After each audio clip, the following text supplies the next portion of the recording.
Kakabago lang sirain ng Iran ang kasunduan sa kapayapaan kaya napilitan si Trump magdesisyon agad.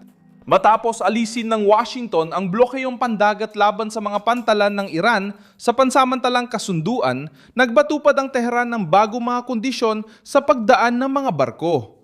Humihingi sila ng pahintulot 48 oras bago at nagpapakita ng kontrol sa isa sa pinakamahalagang ruta ng langis sa mundo. Ang inaasang pagbubukas ay nauwi sa panibagong pagpapakita ng lakas.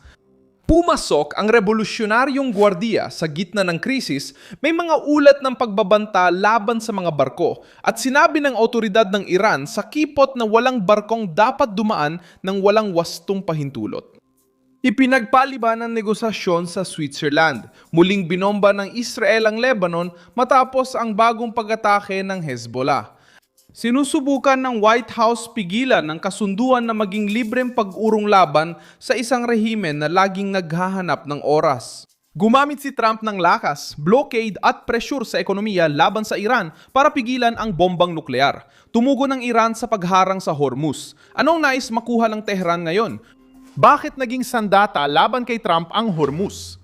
Paano tutugon ang Estados Unidos nang hindi hinahayaang mamatay ang kasunduan sa mga ayatollah? Ikukwento ko lahat yan sa'yo. Kung gusto mo ng diretsong nilalaman, mag-subscribe na dahil araw-araw may ganitong video dito. Bumilis ang krisis matapos i-anunsyo ng Central Command ng Estados Unidos noong Hunyo 18 ang pagsuspinde ng blockade sa trapikong pandagat sa mga pantalan ng Iran. Bahagi ang hakbang na ito ng Memorandum of Understanding na nilagdaan ng Washington at Tehran para tapusin ang digmaan at magbukas ng 60 araw na panahon ng negosasyon. Sa praktika, umatras ang Estados Unidos sa direktang pagbabantay ng blockade, ngunit nag-iwan ng barkong pandigma sa rehiyon para subaybayan ang kasunduan. Ito ang naging taktika ni Trump, payagan ng pagdaan, subukan ng pangako ng Iran at panatilihin ang sapat na presyon para pigilan ang panibagong nuclear arms race. Mabilis lumitaw ang problema. Noong Hunyo 10, sinimulang ituring ng Iran ang kipot ng Hormuz bilang nasa ilalim ng kanilang pampulitikang at militar na autoridad.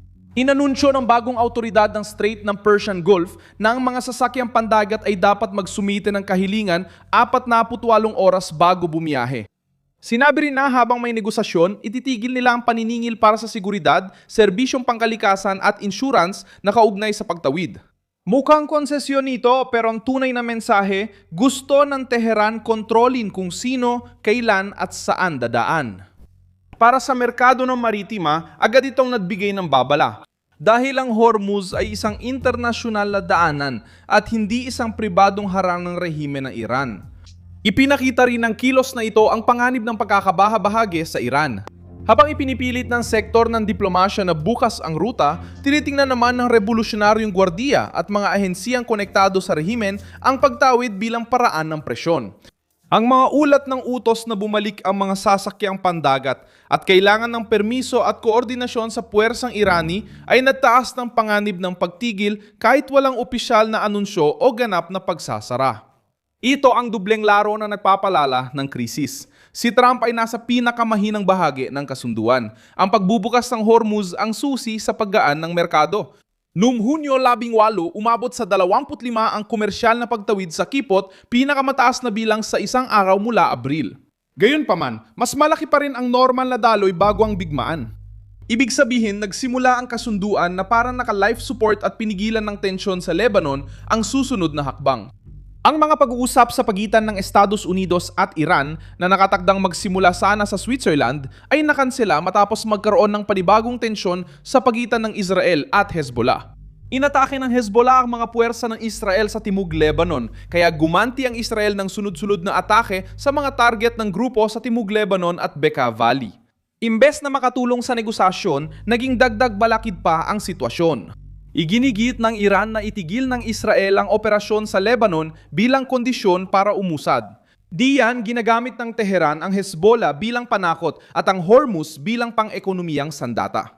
Tinanggap ng Israel ayon sa mga opisyal ng Amerika isang panibagong tangka para sa tigil putukan sa pagitan ng Israel at Hezbollah na pinamamagitan ng Estados Unidos at Qatar.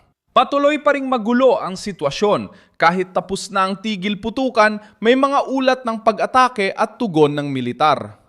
Nilinaw ng tagapagsalita ng militar ng Israel na mananatili ang mga puwersa ng Israel sa timog ng Lebanon at magpapatuloy sa operasyon laban sa mga banta.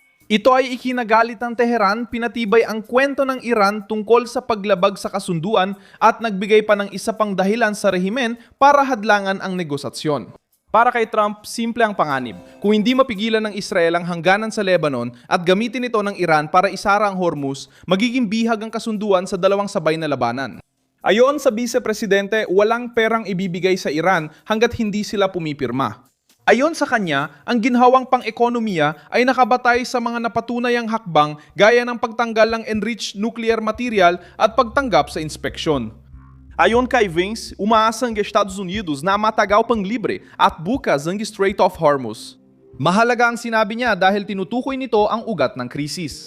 Nais ng Iran ng ginhawa sa ekonomiya, ngunit hindi ito papayagan ni Trump hanggat walang patunay ng pagbabago mula sa rehimen. Pinatindi pa ni Trump ang kanyang pahayag. Aniya, napilitan lang ang Iran makipag-usap dahil mahina ito, hindi sa sariling gusto. Sinulat din niya na walang matatanggap na pera ang Tehran sa loob ng 60 araw na palugit. Bago pa nito, sinabi na niya na ang pangunahing layunin ng kasunduan ay pigilan ng Iran na magkaroon ng sandatang nuklear. Iyan ang paninindigang nagpapalakas sa lahat ng presyon, walang kasunduang katanggap-tanggap. Kung mabigyan ng oras ang rehimen, magkakaroon ito ng rutang pandagat, makakabenta ng langis at mabubuksan ng daan sa pagbuhay ng programang nuklear nila. Nagiging epektibo lang ang negosasyon kapag alam ng kabilang panig na opsyon pa rin ang paggamit ng puwersya. Sa paghingi ng permiso, pagkontrol ng ruta at pagpapanatili ng revolusyonaryong gwardiya bilang anino sa mga barko, nililika ng Teheran ang sitwasyon kung saan bukas kunwari ang kipot, ngunit tinatakot nito ang umaasa rito. Isa itong pampulitikang sabotahe. Hindi direktang binabasag ang kasunduan pero dahan-dahang sinisira ang kredibilidad, kaya dapat mabilis ang tugon ng Amerika. Ang pagkaantala ay mukhang kahinaan. Sinisikap ng White House magpadala ng dalawang mensahe. Sa mundo, sinasabi nila na may puwang pa para sa teknikal na negosasyon. Para sa Iran, malinaw na tuloy pa ang ekonomikong presyon. Hiniling ni Trump sa Israel na maghinay-hinay at itulak ang tigil putukan sa Lebanon, ngunit sinasamantala ng rehimeng Iranian ang ganitong mga sitwasyon. Kapag lumalala ang labanan sa Lebanon, nagkakaroon ng dahilan ang Tehran. Kapag hindi tiyak ang Hormuz, nagkakaroon ng alas sa negosasyon ang Tehran. Kapag natatagalan ng pag-uusap, may oras ang Tehran. Ang pagkaantala ng negosasyon sa Switzerland ay nagbabala na hindi pa matatag ang kasunduan.